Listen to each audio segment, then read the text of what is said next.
Dear students, السلام علیکم ورحمۃ اللہ تعالی وبرکاتہ۔ بسم اللہ الرحمن الرحیم۔ آج ہم نے فرسٹ ایئر کی اسلامیات کا 10واں سبق پڑھنا ہے۔ جیسا کہ آپ جانتے ہیں کہ عقائد اسلام کی تفصیل چل رہی ہے، تو سب سے پہلے عقیدہ توحید کی تفصیل کو بیان کیا گیا، اور پچھلے سبق سے ہم نے عقیدہ رسالت کی تفصیل پڑھنا شروع کی ہے۔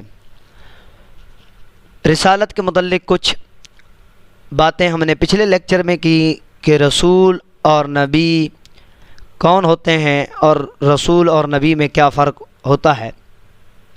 تو اسی طرح رسول اور نبی چونکہ اللہ کی وحی سے ہی رسول اور نبی بنتا ہے، بظاہر تو وہ انسانوں کی طرح ہوتے ہیں، دیکھنے میں وہ بشر ہوتے ہیں، لیکن سب سے بڑی چیز جو انبیاء کرام کو باقی انسانوں سے ممتاز کرتی ہے وہ اللہ کی وحی ہوتی ہے، وہ اللہ کا پیغام ہوتا ہے کہ اللہ تعالیٰ ان کو اپنے پیغام کے لیے چن لیتا ہے۔ تو اس لیے آج کے لیکچر کے اندر ہم نے انبیاء کرام اور وحی خدا کے متعلق پڑھنا ہے۔ یہ ہمارے آج کے لیکچر کا عنوان ہے، انبیاء کرام اور وحی کو خدا۔ لفظ وحی یا وحی دونوں پڑھ سکتے ہیں۔ تو آج ہم سب سے پہلے پڑھتے ہیں وحی کی حقیقت اور اس کی اقسام، کہ وحی کیا چیز ہوتی ہے اور اس کی کتنی اقسام ہیں۔ تو یہ آج کے لیکچر کے اندر ہم نے تفصیل کے ساتھ پڑھنا ہے۔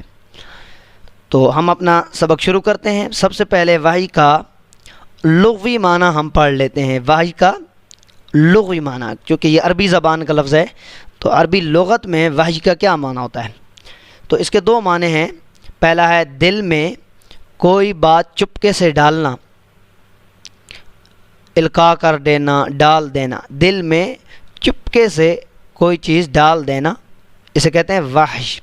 اسی طرح وحی کا معنی ہوتا ہے اشارہ کرنا، یہ دوسرا اس کا لغوی معنی ہے۔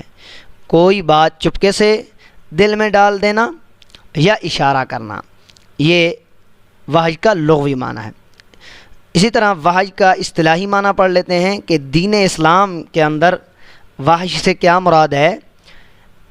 شریعت کے لحاظ سے وحی کسے کہتے ہیں؟ تو وحی کا اصطلاحی معنی یہ ہے اللہ تعالیٰ کا وہ پیغام۔ اب یہ پیغام جو ہے یہ وحی ہے دراصل، بیسیکلی اللہ تعالیٰ کا وہ پیغام۔ اب اللہ کے تو پیغام بے شمار ہیں، لیکن خاص پیغام ہے کون سا؟ جو اس نے اپنے کسی رسول یا نبی پر، ٹھیک ہے، اللہ تعالیٰ کا وہ پیغام جو اس نے اپنے کسی رسول یا نبی پر فرشتے کے ذریعے سے نازل کیا ہو، ایک صورت، یا براہ راست اس کے دل میں ڈالا ہو، یا کسی پردے کے پیچھے سے اسے سنوا دیا ہو۔ تو اب وحی کا اصطلاحی معنی کیا ہے؟ اللہ تعالیٰ کا وہ پیغام جو اس نے اپنے کسی رسول یا نبی پر فرشتے کے ذریعے سے نازل کیا ہو، یا براہ راست اس کے دل میں ڈال دیا ہو، یا کسی پردے کے پیچھے سے اسے سنوا دیا ہو۔ تو اب وحی کا وہ جو معنی تھا لغوی کہ دل میں کوئی بات چپکے سے ڈالنا، یہاں پر سمجھی جا رہی ہے کہ یا براہ راست اس کے دل میں ڈال دیا ہو، تو دل میں بات ڈالی گئی ہے۔ تو وحی کا لغوی معنی وحی کے اصطلاحی معنی میں بھی سمجھا جا رہا ہے۔ اشارہ کرنے والا معنی اور جگہوں پر استعمال ہوتا ہے، جیسا کہ قرآن مجید کی سورۃ النحل کے اندر اللہ فرماتا ہے وَأَوْحَىٰ رَبُّكَ إِلَى النَّحْلِ، کہ اللہ تعالیٰ نے اشارہ کیا نحل، جو شہد کی مکھی ہوتی ہے، ہنی بی، اس کی طرف۔ تو وہاں پر وحی کا اوحیٰ ربک کے لفظ ہیں، لیکن وہاں پر اشارہ والے معنی مراد لیے جائیں گے۔ تو وحی کا اصطلاحی معنی کیا ہے؟ اللہ تعالیٰ کا وہ پیغام جو اس نے اپنے کسی رسول یا کسی نبی پر کسی فرشتے کے ذریعے سے نازل کیا ہو یا براہ راست اس کے دل میں ڈال دیا ہو یا کسی پردے کے پیچھے سے اسے سنوا دیا ہو۔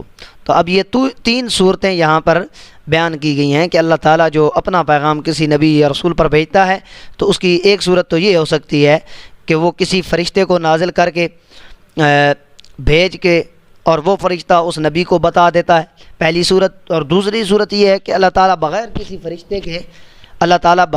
فرشتے کے اس نبی کے ساتھ ڈائریکٹ بات کر لیتا ہے، اس کے دل میں بات ڈال دیتا ہے۔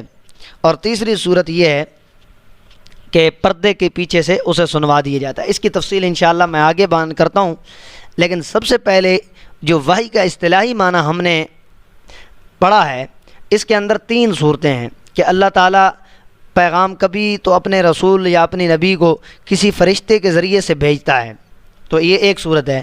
اور دوسری جو ہے کبھی کبھی اللہ تعالیٰ اپنے نبی اپنے رسول کے ساتھ براہ راست بات کر لیتا ہے، ڈائریکٹ کلام کر لیتا ہے، اور کبھی کبھی کسی پردے کے پیچھے سے بھی اسے سنوا دیا جاتا ہے۔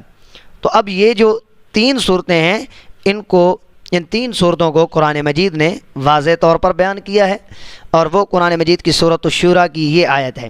اللہ فرماتا ہے وَمَا كَانَ لِبَشَرٍ أَن يُكَلِّمَهُ اللَّهُ إِلَّا وَحْيًا أَوْ مِن وَرَاءِ حِجَابٍ أَوْ يُرْسِلَ رَسُولًا فَيُوحِيَ بِإِذْنِهِ مَا يَشَاءُ إِنَّهُ عَلِيٌّ حَكِيمٌ۔ صدق اللہ العظیم۔ اللہ فرماتا ہے کسی انسان میں یہ طاقت نہیں، یہاں انسان سے مراد خاص ہے یعنی نبی، کسی انسان میں یہ طاقت نہیں کہ اللہ اس سے روبرو بات کرے سوائے اس کے کہ وہ وحی کے ذریعے ہو۔ تو اب یہ پہلی صورت جو ہے یہاں پر واضح ہو گئی کہ ہم نے کہا تھا کہ اللہ پیغام اپنے نبی یا رسول کو بھیجتا ہے تو کسی کو ڈائریکٹ بات کر دیتا ہے۔ اب یہ جو اس کے اندر دوسری قسم ہم نے بیان کی تھی کہ اللہ اس کو وحی بھیجتا ہے۔ اب وحی کی جو ہے وحی کے بغیر ڈائریکٹ کوئی اللہ سے گفتگو نہیں کر سکتا۔ اس پر بھی تفصیلاً بات میں آگے کرتا ہوں کہ اللہ تعالیٰ جو ہے جب کسی سے بات کرنا چاہتا ہے تو اس کے وحی کے ذریعے سے کرتا ہے۔ اب وحی کے جو طریقہ کار ہیں وہ یہ ہیں کہ یا کسی کو پردے کے پیچھے سے، یا پھر وہ کوئی پیغام لانے والا فرشتہ بھیج دیتا ہے اور وہ اس کے حکم کے مطابق اسے جو چاہتا ہے وحی کا پیغام پہنچا دیتا ہے۔ یقیناً اللہ تعالیٰ اونچی شان والا اور بڑی حکمت والا ہے۔ تو اب ہم نے اصطلاحی معنی میں تین صورتیں بیان کی تھی کہ کسی رسول یا کسی نبی پر وحی اس طرح سے آئے گی کہ فرشتہ نازل ہوگا۔ تو اللہ فرماتا ہے او یرسل رسولا فیوحی بإذنہ ما یشاء، کہ اللہ کیسے وحی بھیجتا ہے کہ کسی رسول کو بھیج دیتا ہے اور وہ رسول اس کے اللہ کے حکم کے ذریعے سے جو چاہتا ہے اس رسول کو، اس نبی کو وحی پہنچا دیتا ہے، پیغام دیتا ہے۔ تو یہ پہلی قسم ہے۔ اسی طرح ہم نے یہ کہا کہ براہ راست اس کے دل میں ڈال دیتا ہے، تو اس کو بھی اس آیت میں ذکر کیا گیا ان یکلم اللہ الا وحیا، کہ اللہ تعالیٰ کلام کرتا ہے تو وحی کے ذریعے، تو یہ ڈائریکٹ بات کرنا ہے، براہ راست بات کرنا ہے۔ او من وراء حجاب، تیسری صورت ہم نے یہ بیان کی تھی کہ اللہ تعالیٰ پردے کے پیچھے سے کوئی بات سنوا دیتا ہے، او من وراء حجاب، تو یہ بات اس صورت میں ہمیں سمجھ آ گئی۔ تو تین صورتیں ہیں جو اس آیت میں ذکر کی گئی ہیں کہ اللہ تعالیٰ کسی بشر سے بات نہیں کرتا، لیکن اس کی تین صورتیں ہوں گی، یا تو اس کو وحی ڈال دیتا ہے یعنی اس کے دل میں کوئی چیز القاء کر دیتا ہے، وحی کر دیتا ہے، یا پردے کے پیچھے سے بات سنوا دی جاتی ہے، یا فرشتہ بھیج کر اس کی طرف وحی بھیج دی جاتی ہے۔ تو اب یہ آیت جو ہے ہمارے اس جو وحی کا ہم نے اصطلاحی معنی بیان کیا کہ اللہ تعالیٰ کا وہ پیغام جو اس نے اپنے کسی نبی یا رسول پر فرشتے کے ذریعے سے نازل کیا ہو، یا براہ راست اس کے دل میں ڈالا ہو، یا کسی پردے کے پیچھے سے سنوا دیا ہو، یہ بات ہمیں اس آیت سے سمجھ آ جاتا ہے۔ تو اب وحی کے اندر 3 صورتیں ہیں کہ کبھی کبھی تو اللہ تعالیٰ اپنے کسی رسول یا نبی پر فرشتہ کے ذریعے سے وحی نازل کرتا ہے، فرشتے کے ذریعے سے وحی نازل کی، یہ پہلی صورت ہے۔ جیسا نبی کریم صلی اللہ تعالیٰ علیہ وآلہ وصحبہ وبارک وسلم کی ذات گرامی پر حضرت روح الامین جبریل امین وحی لے کر آتے ہیں، تو اب یہ ایک صورت ہے۔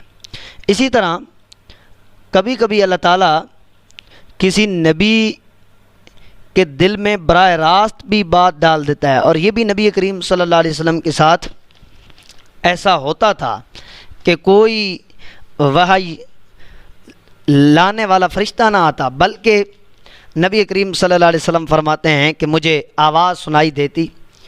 آواز کیا سنائی دیتی؟ کہ دل میں ان روح القدس نفس فی عروی کے لفظ حدیث میں آتے ہیں، حضور فرماتے ہیں اللہ تعالیٰ دل میں وحی کو ڈال دیتا تھا، نہ کوئی فرشتہ سامنے نظر آ رہا ہے، نہ کوئی آواز سنائی دے رہی ہے، بس دل میں بات آ گئی، نفس فی عروی اے فی نفسی۔ اور اب یہ جو ہے دوسری قسم بن جاتی ہے۔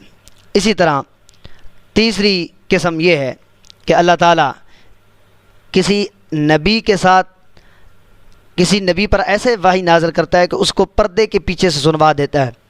نبی کریم صلی اللہ علیہ وسلم فرماتے ہیں کہ آواز سنائی دیتی، سلسلۃ الجرس، گھنٹی کے بجنے کی طرح کی آواز سنائی دیتی، اور اس میں سے جو ہے اللہ کا کلام اور اللہ کا پیغام سمجھ آ جاتا۔ حضرت موسیٰ علیہ السلام کی حالت کو دیکھ کہ وہ اللہ تعالیٰ کے کلام کو سن لیتے تھے، اب درمیان میں کوئی فرشتہ نہیں ہے، بلکہ پردے سے، اور کوئی نظر بھی نہیں آ رہا، بلکہ اللہ کا کلام سنائی دیا جا رہا ہے۔ تو یہ 3 قسمیں ہیں، 3 صورتیں ہیں اللہ تعالیٰ جو اپنے انبیاء کی طرف وحی بھیجتا ہے۔ یہ جو ہے ہمیں اس آیت سے وَمَا كَانَ لِبَشَرٍ أَن يُكَلِّمَهُ اللَّهُ، کسی انسان کی یہ طاقت نہیں ہے کہ اللہ اس سے کلام کرے ڈائریکٹ، الا وحیا، مگر وحی کے ذریعے، او من ورائے حجاب، یا پردے کے پیچھے سے اس سے بات کر دیتا ہے، اور یرسل رسولا، یا اس کی طرف کوئی بھیج دیتا ہے فرشتہ، فیوحی باذنہ ما یشاء، کہ وہ فرشتہ اللہ کے حکم کے ساتھ جو چاہتا ہے پیغام سنا دیتا ہے۔ انہ علی حکیم، بے شک اللہ تعالیٰ غالب حکمت والا ہے۔